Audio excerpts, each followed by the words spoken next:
Welcome to Shooting Conversations. I'm your host, Marjana Paravan. On today's episode, I am joined by Zahra Golafshani, a Los Angeles-based award-winning Iranian-Canadian writer and director.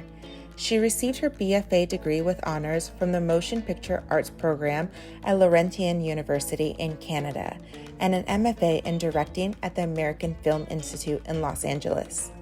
Zahra has received several consecutive nominations and wins for her incredible short films, and she is currently prepping to direct a TV movie for a Canadian television network. Hi, Zahra Jones. Thank you so much for joining me today on Shooting Conversations. How are you? I'm good. Thanks for having me. What's amazing about you and your career that you started is that you are someone that, I don't it's so interesting to me is those that who do so much and put so much work out there and they don't recognize what they're doing. And I think it's beautiful what you're doing. I mean, you went the traditional route in terms of what I mean traditional is your schooling and background. It's when you realize what you want to do as a career, you think about where do I go? I go to school. What do? I do internships. This is what I do. And now I get into the career force. So to let my audience know, Zahra June is a writer and a director. And what I mean about the traditional route is that you went and you received your BFA degree from the university in Canada, and then that's in motion picture and arts program with honors. I have to mention that because that's already in itself an incredible, accomplishment. And then you also went and got your MFA in directing from the American Film Institute. During that entire time, you also did mentorships with acclaimed filmmakers. So that is what I mean by the traditional route. That's when you're thinking about what my next steps are after high school. You think about the internships, the mentorships, the schooling. What do I have to do for this? And not to like boost you in that way. I know you're already kind of feeling anxious with me saying all of this. I think that's incredible. And for those that are listening, a lot of times people don't think you have to go those traditional paths. But I wanted to ask you, in this path that you took, it's not always easy. It's not, rainbows and butterflies. Was there anything specific that was difficult for you in this path that you took?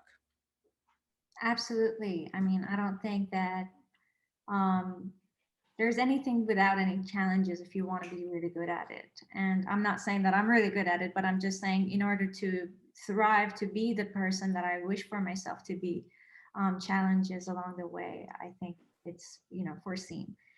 And you mentioned about traditional route, but it wasn't really a traditional route. I mean, on paper, it's, if I want to say it, Exactly. that's how it looks like. But I guess I became a filmmaker, not by choice, but by coincidence. And I think that happened to me at a very young age. I was in Iran and I was in a kindergarten.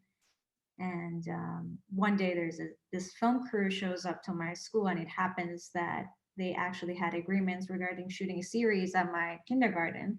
And they held this audition, and I was picked as one of the students playing a student. And that was something that I was never wanting to sign up. I was never one of those kids who, I don't know, wasn't being actors or movie or world or any of that wasn't something that I was really wanting to be a part of. But I was also not afraid of it, I guess. And I just took the challenge, or I just was a part of that series. Again, not by choice, but by just pure coincidence. And from there, even when I went to elementary school, if there would be events like that, that there would be a film crew wanting to shoot something, they would ask if there is someone who has, experience being in front of camera, and they would point out to me, and I was again never the volunteer for that. So it was just funny how it always came to me, and I never went after it.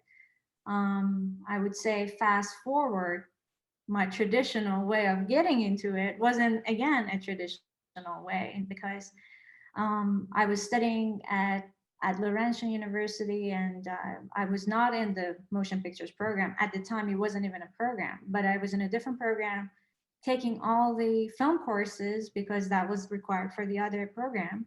And along the way, I learned that motion pictures program is actually forming into a specialization, and they want to give out degrees. So I switched majors because I just, by taking few courses in either film studies or practical courses, I learned that I actually really am fascinated about it. And from there, I guess the rest of the journey, went the way exactly you Yeah. mentioned it.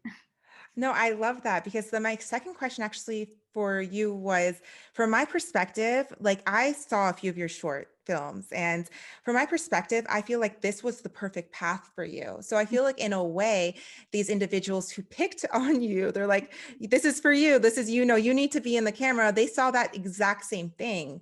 And you're correct in saying that, we're saying this in air quotes for those that are listening to this and not watching this. The traditional, what we're saying in air quotes is, it's so interesting that sometimes certain moments really pave the way for us and where we go in our careers. And when I said that, I think from my perspective, this was such an incredible path for you, besides the fact that you have awards to show for it, for the short films that you've created. But your short Veil, I fantastic, and even Rejoice, just to name a few. Those two were created in 2019. I'm not going to lie to you. I actually saw Rejoice yesterday at my office. I teared up. I teared up, and there was literally no words in the short in itself, but there's so much being said in it. And I just wanted to ask you, as a writer, a filmmaker, and director, what influences you to create pieces like this that really speak to people without really speaking in a lot of the films that you create? Right. Thank you for the compliments. Well, I want to say when I was about 10 years old, I started going to these painting classes, and I did that for many years. And every time that I would draw something or I would paint something, I would think that only if I had one more frame to tell the rest of the story of what I'm feeling for it, whether that was a portrait, I wish that I could, and expose you to more side of this character or her story. Or if it was a landscape, I wish I could give you more time with that just view. If it was a sunset, I wish to show you the sunrise. So it always felt like just one frame isn't enough to do justice for the story that I want to tell. And that didn't really come naturally. I didn't know about that. I always was wondering what if I had more frames to paint more of that same picture. Um, Comics was something that I actually thought, oh, that's a very good way of telling this story with drawings, but it still didn't feel sufficient enough for the way I wanted to tell it.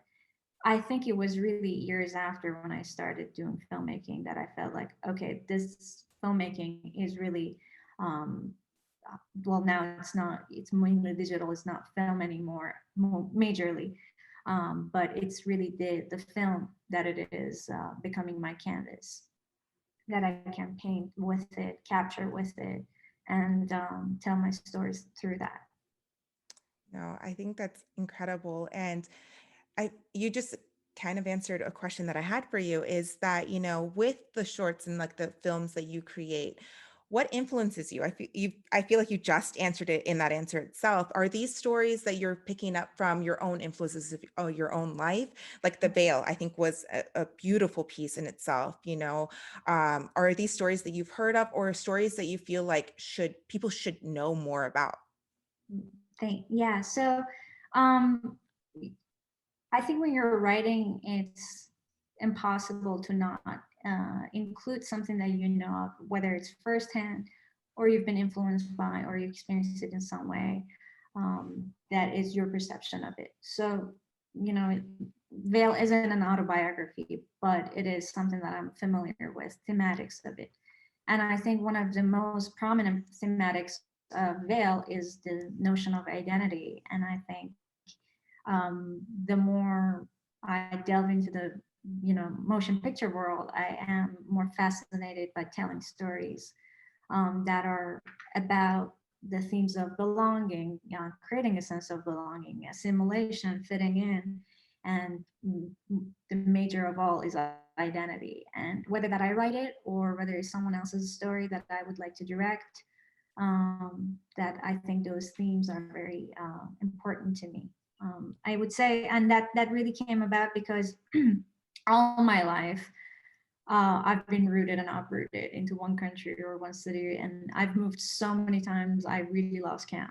And all along, I was always thinking about the saying that There's no place like home. And every time I was hearing that, I was like, but that doesn't really make any sense to me. I wasn't homeless.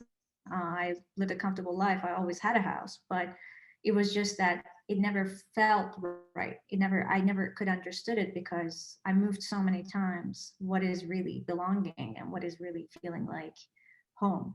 So as I moved forward, I started looking at people who came before me or that have already gone through that, and the challenges that they had in order to be able to push through into their new lives that they're living.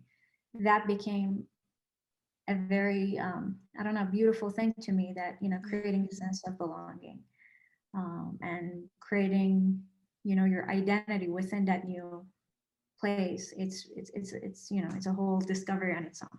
Yeah, no, I mean, even with what you're saying, it's not a story that's new, basically. Like moving from one place or one country to another.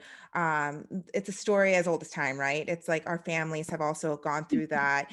It's, we've gone through it. There's generations after us that are going to go through it. But you're absolutely right. When people say there's no place like home, it's what does that really mean at the end of the day? It's a saying that I feel like has lost its meaning at times, because it's like, where is home? There's like our parents, or like yourself, like that have come from Iran, or like, different parts of the world, who that's what they see as home. But maybe they've lived primarily the most of their lives in their current country. So maybe actually this is the home. So it's actually very interesting that you say that, and building these types of stories and giving those life within the stories, and showing people, how to assimilate into who they are and where they are, is a great way, especially with like Veil, for example, was really beautifully written and beautifully told. So Thank you. congratulations with that. I Yeah. know that you're currently working on a few projects, and I read that you are prepping to direct a TV movie. I know with COVID, obviously in 2020, that impacted so many different industries. I'm sure, especially TV, movie, film, all of those, industries definitely got impacted. Did that change the direction of where you were going with your future of, you know, your directing and writing, or did you have to pivot, make shifts, or did you find a new form of being able to bring these stories to life with our new reality? Yes, I would say, it impacted me in many ways, and I would say I wasn't excluded in this whole, pandemic. And a lot of people, a lot of industries got impacted, some for good, some for bad. But movie industry, I think it will be impacted by this hugely. And from the conversations that I'm having, I do hear constantly that, people are now watching movies from home majorly, and the cost of, going and watching the movie and going to the theaters, just the gas that you have to put into your car, and, to get there, and then if you want a popcorn or a soda or this and that. So just to think about that cost, and also at the same time, wanting to watch, having the movie experience. um, what is it for them? What kind of movies do they want to make, and what kind of movies are they going to be making them, profit enough for them to make it for a theater release, and for people to wanting to drive up. So it has created this conversation really about the type of stories that it's supposed to be told, and the format and the genre, so that it attracts people back to the theaters once this is all over. And I guess with that, I also had to do my own reevaluation of, what kind of jobs do I want to take? What kind of, stories do I want to tell? And I think this whole past year I had been, um, more thinking about it. And um, perhaps it has been that I shouldn't just say yes to, every opportunity that comes my way, because especially in, if you want to direct a film, it's not just the majority of people think that creating, if you tell them that you're a director, they only think that, oh, so are you shooting a film right now? And it's not really the production part of a whole project is the smallest part of it. It's the prep, it's the development of it, and then the post-production, and, and the exhibition of it, that it really takes the majority of your time. So to give that commitment to a project, and if it doesn't really speaks to who you are and what you want to do, it can be, such a burden to go with it, just for the, for the fact of just saying yes.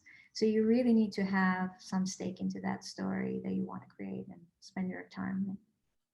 I'm really happy that you answered that question that way. Not that I think that any answer would have been bad, because it is your answer. The reason why this question was, open to interpretation to be answered in any way it is because yes, COVID did impact different industries, different people in different ways. And however, I think what was really important about what we've all gone through is reevaluating, like you said, and that was the key word, is reevaluating the things that we're saying yes to.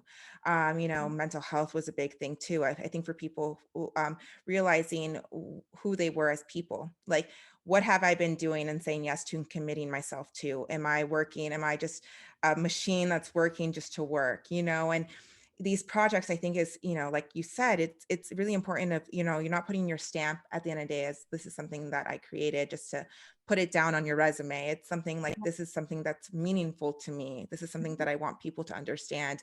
And I think with, the last few years, not even just COVID itself, like the last few years, we've dealt with so many different things our world has faced. And, being able to recognize and speak about it and bring awareness to people, diversity, countries, all of those things, I think is so important. And I think that the work that you're doing and, the projects that you're doing and the writing that you're doing is really important because it's, yes, you're giving stories and beautiful stories, but there's awareness being brought in them too. So if people are not seeing that right away, there are those underlying information that you're sharing. So thank you for sharing that. Um, Absolutely. yeah, I feel like you did answer it again within that last question. But what are your hopes for those that, get the privilege of watching the films and stories that you create? Is it to, learn more about who they are within the characters that you have on your films, or finding awareness or learning more about people or areas of parts of the world that they may never have, even considered learning about? Right. I mean, I guess in terms of what I want other people to take away with it or just to learn from it, I think the very notion of learning comes at the very first for myself. When I start making a project or, on directing a project, um, I along the way I really learn who I am and how I deal with certain situations. And as I do that, I hope that my characters will do that throughout the project as well. And that would be something that challenges the viewers as well. So, how would you answer this question, or how would you be dealing in this situation? And I guess um, what I want for them to take away comes a little bit before I even say yes to a project, and that is the subjects that I choose. I tend to go towards stories that are, of demographics that we haven't heard from much, or we haven't seen a lot of, or we don't know really what their inner struggles are, and I would like to shed light on those.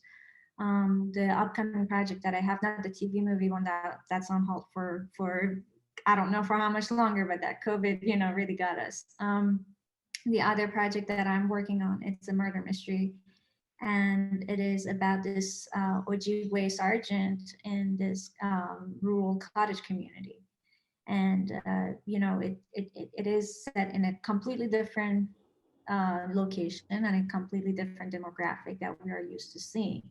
In an Ojibwe community where people are perhaps doing a very specific type of jobs and in a harsh environment, and these other people who come and stay during the summer times in that rural area because of the lands or because of the water that it has, how these two different groups are interacting and what goes between them, and what are the adversities that one faces and the other doesn't.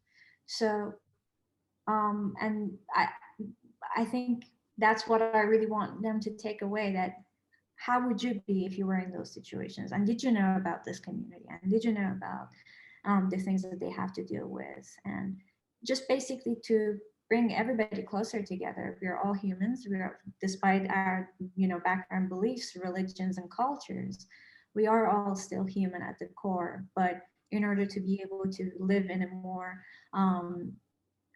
I don't know, in a more mm, peaceful world, we all need to Right? have Yeah. yes, we all need to have a little bit of more understanding and tolerance of each other's past. Exactly. No, and I can't wait for that because I'm all about the murder mystery type movies. That's like my favorite genre. So I cannot wait for this to come out. And congratulations Thank, on that. thank you. My last question for you actually is, as a female writer and director, and being, Iranian of that, of anything else, that in itself, we don't see that often. So for Mm. those that, are really inspired and want to follow in the footsteps, like similar to yourself and get into a career similar to yours, what piece of advice could you give to them? Whether it's, continuing schooling in a certain way, mentorships, internships, what is one thing that you wish you either did or wished you knew when you were younger that you can pass on to the generation younger than us? Yeah.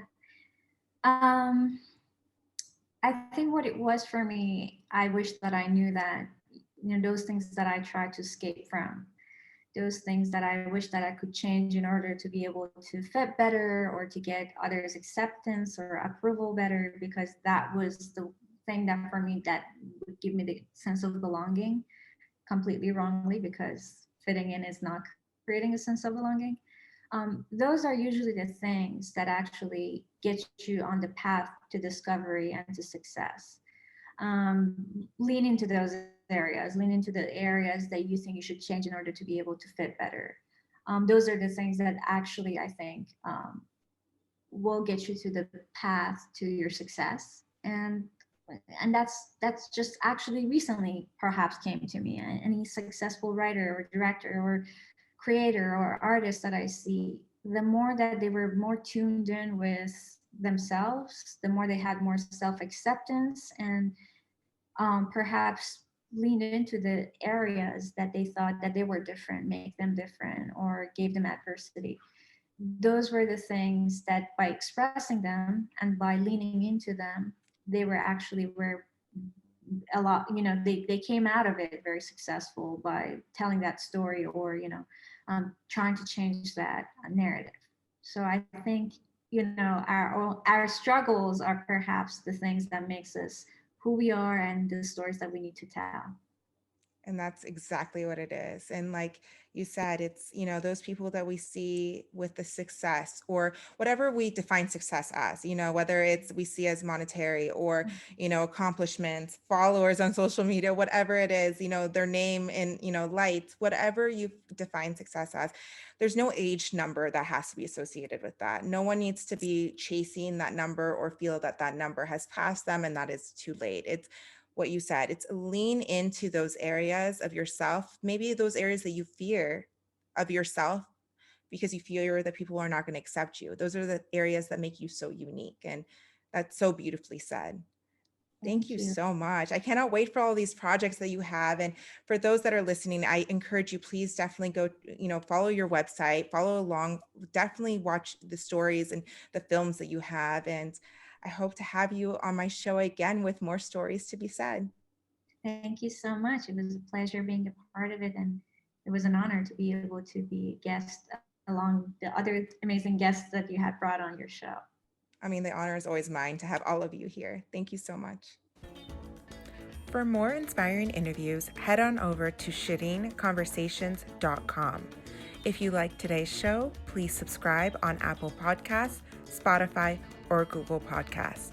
And don't forget to rate and review, and follow on Instagram, Facebook, and Twitter at Shireen Conversations. You can also watch episodes on YouTube.